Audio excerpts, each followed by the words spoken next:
సరస్వతీం వ్యాసం తతో జయముదీరజేత్. మహాభారతం కురుక్షేత్ర యుద్ధంలో 9వ రోజు ఒక అద్భుతమైనటువంటి సంఘటన జరుగుతుంది. అదేంటంటే భీష్మ పితామహుడు చేసేటువంటి యుద్ధాన్ని చూసి అర్జునుడు ఆశ్చర్యపడిపోయి రథంలో ఏమీ చేయలేనటువంటి స్థితిలో నిల్చుండిపోతాడు. అప్పుడు కృష్ణ పరమాత్ముడు భీష్ముడు చేసే యుద్ధాన్ని చూస్తాడు, అర్జునుడు చేసేటువంటి మెత్తటి యుద్ధాన్ని చూస్తాడు. అంటే ఏమి చేయలేనటువంటి స్థితిలో అర్జునుడు ఉండిపోయేదాన్ని చూసి ఎట్లయినా సరే పాండవుల్ని అలానే ధర్మాన్ని నిలబెట్టడానికి తను మాట తప్పినా సరే మరి భక్తుణ్ణి నా ప్రియ శిష్యుణ్ణి కాపాడాలనే ఉద్దేశముతో, తను నమ్ముకున్న వారిని కాపాడాలనే ఉద్దేశముతో ఆ విధంగా ఆ రథం మీద నుంచి దూకి భీష్ముడి మీదకి వెళ్ళేటువంటి సందర్భాన్ని ఇప్పుడు మనం తెలుసుకుంటున్నాం. నా మృష్యత మహాబాహు మాధవ పరవీర ఉతుజ్జ రజత ప్రఖ్యాన్ హయాన్ పార్థస్య మారిష వాసుదేవస్తతో యోగి ప్రచస్కంద మహారథాత్ అభిదుద్రావ భీష్మం సహ భుజ ప్రహరణో బలి ప్రతోదపానిస్తేజస్వి సింహవద్వినదన్ముహు.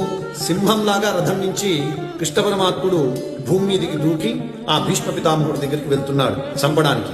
ధసంతమివ చేతాంసి తావకానాం మహాహవే దుష్టా మాధవమాక్రందే భీష్మాయోజ్యతమంతికే హతో భీష్మః తత్ర తత్ర వచో మహత్ అశ్రూయత మహారాజా వాసుదేవ భయాత్తదా.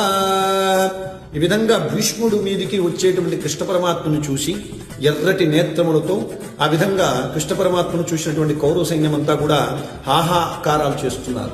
అలానే ఈరోజు భీష్ముడు చనిపోయినాడు, ఖచ్చితంగా కృష్ణ పరమాత్ముడు చంపేస్తాడు అని గట్టిగా కేకలేసుకుంటున్నాడు. ఆ విధమైనటువంటి ఆగ్రహంతో చూసినటువంటి కృష్ణుడిని చూస్తూ కౌరవ సైన్యం అంతా కూడా పరుగులు తీస్తారు. ఈరోజు భీష్ముడు చనిపోయినాడు అనే నిర్ణయానికి కూడా వచ్చేస్తారు.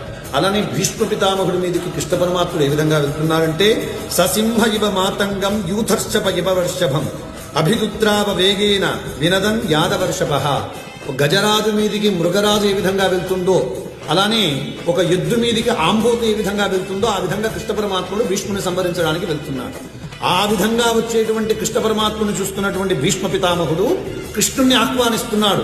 రా కృష్ణ, నీ చేతిలో చనిపోయేదానికన్నా నాకు ఇంకంతకు మించినటువంటిది ఏముంటుంది? లక్షణంగా నీ దాసుని ఇష్టానుసారంగా సంహరించు.